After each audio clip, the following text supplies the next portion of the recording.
10,000 hours. Kung gagamit ka lang ng 3 hours a day, you can use it for 10 years. Pero ako, I almost use it mga 12 hours a day. It lasts me more than 3 years. Kasi pagbili ko, lahat ng appliances na binibili ko, nilalagay ko yung date kung kailan ko binili. Para sigurado ko na umabot ng more than 3 years yung aking ginamit. Ngayon, gumagamit din ako ng power saver. At yun legal naman yun Hindi naman yun. Pero yung mga power saver, kung minsan nabibili, yung per appliances lang. Yung akin hindi. The entire house. Kaya, yung paman, mataas pa rin. Mas ka na kasi. Pero at least, bababa ang consumo.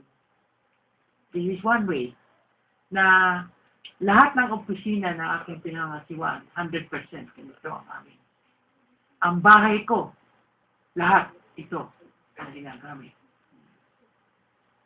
At dahil dito, kasi mataas man, pero mababa ang wattage.